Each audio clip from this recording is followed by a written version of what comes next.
ہر نماز کے بعد صرف 33 مرتبہ یہ لفظ پڑھیں، دولت اور رزق گھر کے دروازے توڑ کر داخل ہوگا۔ جھوٹ لگتا ہے تو ایک بار آزما لیں۔ بسم اللہ الرحمن الرحیم۔ محترم ناظرین اکرام، آج کی ویڈیو بہت خاص ہے اور آج کی اس ویڈیو میں میں آپ کی خدمت میں ایسا خاص عمل لے کے حاضر ہوا ہوں کہ جس کے کرنے کی برکت سے انشاءاللہ اللہ پاک آپ کے رزق میں، آپ کی دولت میں وسعت اور برکت عطا فرمائیں گے اور آپ کی ہر قسم کی محتاجی اور تنگ دستی کو اللہ پاک اپنے فضل و کرم سے دور فرمائیں گے۔ یہ بہت ہی زیادہ مجرب اور بہت ہی زیادہ آزمودہ عمل ہے، بہت ہی آسان سا عمل ہے، لیکن اس کے فوائد اتنے زیادہ ہیں۔ اگر آپ اس کے فوائد جان لیں تو انشاءاللہ آپ اس عمل کو اپنی زندگی کا معمول ضرور بنائیں گے۔ یہ عمل آپ نے روزانہ ہر نماز کے بعد اس عمل کو کرنا ہے اور اس عمل کو پابندی سے کرتے رہنے سے انشاءاللہ آپ کی دنیا کی تمام طرح کی پریشانیاں اور مشکلیں، خواہ وہ رزق کی ہوں، دولت کی ہوں، بے اولادی کی ہوں، قرض کی وجہ سے ہوں، اللہ پاک دور فرمائیں گے اور آپ کو ہر قسم کا راحت، چین اور سکون اللہ پاک عطا فرمائیں گے۔ کسی بھی قسم کی محتاجی اور تنگ دستی،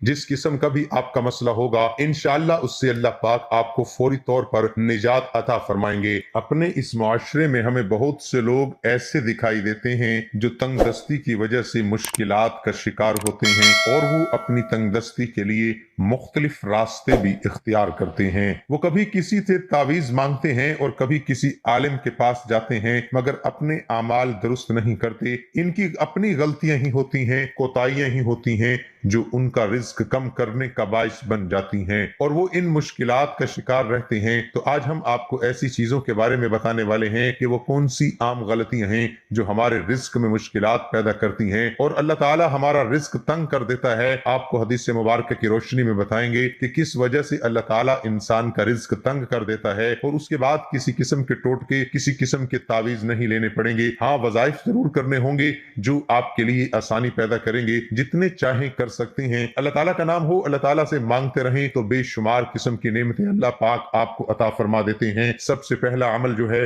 وہ یہ ہے کہ جوتے پہن کر یا کھڑے ہو کر یا ننگے سر کھانا کھانا رزق میں کمی کا باعث بنتا ہے۔ بہت سے لوگ جوتے پہن کر کھانا کھا رہے ہوتے ہیں یا جلدی جلدی میں کھڑے ہو کر کھانا کھا رہے ہوتے ہیں۔ ہم بہت سی ایسی خواتین کو بھی دیکھتے ہیں جو ننگے سر بھی کھانا کھا رہی ہوتی ہیں۔ مثلا ہمارے گھروں کی عورتیں بھی ننگے سر کھانا کھا بھی رہی ہوتی ہیں اور کھانا دے بھی رہی ہوتی ہیں، جس کی وجہ سے ہمارے گھروں کا رزق تنگ کر دیا جاتا ہے۔ دوسری وجہ یہ ہے کہ بیت الخلاء میں ننگے سر جانا بھی ہمارے رزق میں کمی کا باعث بنتا ہے۔ عام طور پر دیکھا جاتا ہے کہ جب وہ بیت الخلاء جاتی ہیں تو ان کا سر ننگا ہوتا ہے، یہی ننگا سر ان کے رزق میں تنگی کا باعث بنتا ہے۔ اس بات سے خواتین کو اجتناب کرنا چاہیے کیونکہ اس سے رزق میں تنگی پیدا ہو جاتی ہے گھروں میں اللہ کی طرف سے۔ ایک زمانہ تھا کہ جب مہمانوں کو رحمت سمجھا جاتا تھا، مگر آج کل کے دور میں مہمانوں کو زحمت سمجھا جاتا ہے۔ یہ عادت، یہ سوچ، یہ خصلت بھی گھروں میں، معاشرے میں رزق کی تنگی کا باعث بن رہی ہے، بلکہ بن چکی ہے۔ تو ہمیں چاہیے کہ مہمان کو رحمت سمجھیں کیونکہ مہمان اللہ پاک کی طرف سے رحمت لے کر آتا ہے۔ یہ عمل آپ نے روزانہ ہر نماز کے بعد کر لینا ہے۔ انشاءاللہ اس عمل سے آپ دیکھیں گے کہ آپ کے رزق میں اور دولت میں وسعت اور برکت ہوگی اور آپ کی تمام پریشانیاں، مشکلات اللہ پاک دور فرما دیں گے۔ تو اگر آپ یہ جاننا چاہ رہے ہیں کہ مجرب عمل کیا ہے تو اس ویڈیو کو آخر تک لازمی دیکھیے گا اور اس عمل کو شروع کرنے سے پہلے ثواب کی نیت سے میرے ساتھ مل کر نماز والا درود شریف پڑھ لیں۔ اللہم صلی علی محمد وعلی آل محمد کما صلیت علی ابراہیم وعلی آل ابراہیم انک حمید مجید۔ اللہم بارک علی محمد وعلی آل محمد کما بارکت علی ابراہیم وعلی آل ابراہیم انک حمید مجید۔ آج کی اس ویڈیو میں ایک ایسا عمل آپ کے ساتھ شیئر کرنے جا رہا ہوں کہ جس کے کرنے سے انشاءاللہ آج تک جتنے بھی مسلمان بہن بھائیوں نے اس عمل کو کیا، اللہ پاک نے ان کی زندگیاں بدل دی اور اگر آپ بھی یقین اور خلوص کے ساتھ کریں گے تو میرے اللہ پاک سے یہی امید ہے کہ جس قسم کا ہمارا یقین ہوگا اللہ پاک ویسا ہی ہمارے لیے اس عمل سے فائدہ بھی ہمیں پہنچائیں گے۔ محترم ناظرین، ایک شخص نے کسی دوسرے عام شخص کے پاس کچھ مال امانت کے طور پر رکھا اور یہ شخص ایسا امانت دار مشہور تھا جس کے بارے میں کسی کو کوئی اندیشہ نہ تھا کہ یہ شخص کبھی خیانت کر سکتا ہے۔ پھر امانت رکھنے والا شخص مکہ چلا گیا۔ جب مکہ سے واپس آیا تو اپنا مال اس سے مانگا تو وہ شخص مکر گیا اور انکار کر دیا کہ اس نے مجھے کوئی مال نہیں دیا۔ تو مدعی جس کا مال تھا قاضی ایاس بن معاویہ کے پاس پہنچا۔ اور پورا واقعہ سنایا۔ قاضی ایاس نے کہا کیا میرے پاس تمہارے آنے کی خبر اس کو ہو گئی ہے؟ اس نے کہا نہیں۔ پھر ایاس نے پوچھا تم کسی شخص کی موجودگی میں اس سے لڑائی جھگڑے کیے ہو؟ اس نے کہا نہیں، کسی کو اس بارے میں کچھ معلوم نہیں ہے۔ قاضی ایاس نے کہا تم واپس لوٹ جاؤ اور کسی کے سامنے اس کا تذکرہ بھی نہ کرنا، اور 2 دن کے بعد پھر مجھ سے ملو۔ وہ شخص واپس چلا گیا۔ اب قاضی ایاس نے اس امانت رکھنے والے شخص کو بلا کر کہا کہ ہمارے پاس ڈھیر سارا مال آ گیا ہے، ہم چاہتے ہیں کہ وہ تمہارے حوالے کر دیں، کیا آپ کا مکان محفوظ ہے؟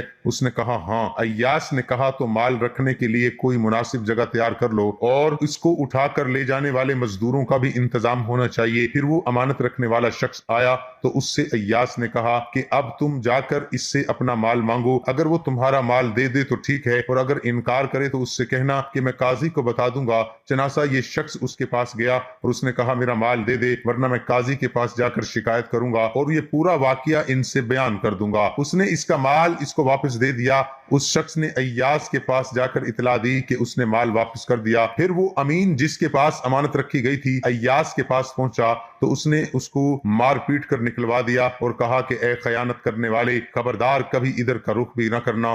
محترم ناظرین، عمل بہت ہی آسان سا ہے، اور جیسا کہ آپ سے عرض کی کہ یہ نماز کے بعد کرنے کا عمل ہے، تو اس عمل کے لیے خصوصی طور پر اور دنیا آخرت میں کامیابی کے لیے عمومی طور پر نماز جو ہے وہ بنیادی شرط ہے، اور نماز کا اہتمام اپنے اوپر لازم کر لیں، چاہے کچھ بھی ہو جائے ہماری نماز کسی بھی صورت قضا نہ ہو۔ عمل آپ نے کچھ اس طرح سے کرنا ہے کہ روزانہ ہر نماز ادا کرنے کے بعد آپ نے اولو 11 مرتبہ درود شریف پڑھ لینا ہے۔ درود شریف پڑھ سکتے ہیں، لیکن اس میں آپ سے یہی گزارش کروں گا کہ درود ابراہیمی پڑھا کریں، کیونکہ اس کے فضائل و برکات بھی بہت زیادہ ہیں، اور دوسرا الحمدللہ نماز میں ہونے کی وجہ سے ہر مسلمان کو زبانی یاد بھی ہے۔ یہ درود شریف پڑھنے کے بعد آپ نے تسبیح فاطمی، جو کہ حضرت فاطمہ رضی اللہ تعالی عنہما کی تسبیح تھی، جو کہ حضور نبی کریم صلی اللہ علیہ وآلہ وسلم نے انہیں عطا کی تھی، یہ تسبیح اگر اس سے بڑھ کر کوئی اور چیز ہوتی تو حضور نبی کریم صلی اللہ تعالی علیہ وسلم اپنے لخت جگر کو اس سے بڑھ کر کوئی اور چیز، کوئی اور تحفہ عطا فرماتے۔ آپ نے فرمایا یہ واقعہ تو بارہا سنا ہوگا، جس کا کچھ اگر مفہوم ہی میں آپ کے سامنے رکھوں تو وہ اس طرح سے ہے کہ حضرت فاطمہ رضی اللہ تعالی عنہما چکی پیستی تھی، جس کی وجہ سے ان کے ہاتھوں پر بہت زیادہ چھالے وغیرہ پڑ گئے تھے، تو حضور نبی کریم صلی اللہ علیہ وسلم کی خدمت میں حاضر ہوئی، جبکہ مال غنیمت جنگ میں فتح ہونے کے بعد مال غنیمت کافی آیا ہوا تھا، تو حضرت علی رضی اللہ تعالی عنہ نے حضرت فاطمہ رضی اللہ تعالی عنہما سے عرض کی کہ آپ جا کے حضور نبی کریم صلی اللہ علیہ وسلم سے کوئی ایک غلام لے لیں تاکہ وہ آپ کی خدمت کر سکے۔ جب حضرت فاطمہ رضی اللہ تعالی عنہما بارگاہ اقدس میں حاضر ہوئیں تو انہوں نے اپنا جو مسئلہ تھا کہ میں بہت زیادہ کام کرنے کی وجہ سے تھک جاتی ہوں اور میرے ہاتھوں پر بھی بہت زیادہ چھالے وغیرہ پڑ گئے ہیں، وہ حضور نبی کریم صلی اللہ علیہ وسلم کی خدمت میں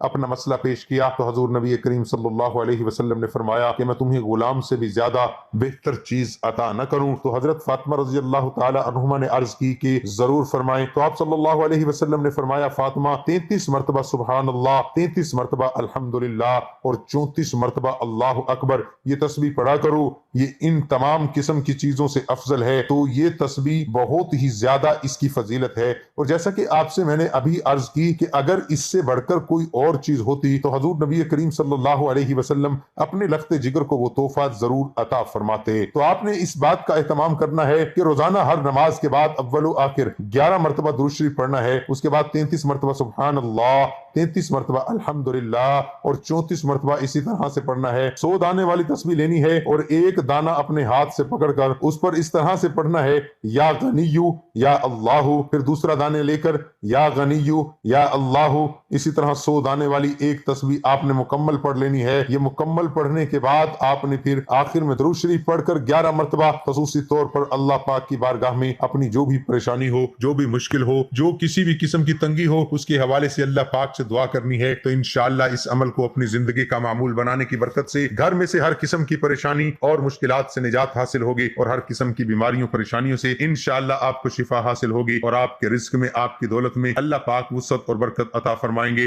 اور آپ کا جو بھی کاروبار ہوگا اس میں بھی انشاءاللہ اللہ پاک ضرور ترقی عطا فرمائیں گے۔ یہ بہت ہی زیادہ مجرب، بہت ہی زیادہ آزمودہ عمل ہے، اور اس کے ساتھ ساتھ آپ کو کوشش کرنی ہے کہ دن بھر چلتے پھرتے اٹھتے بیٹھتے جب اگر آپ فری ہیں، آپ کو کوئی کام ایسا ہے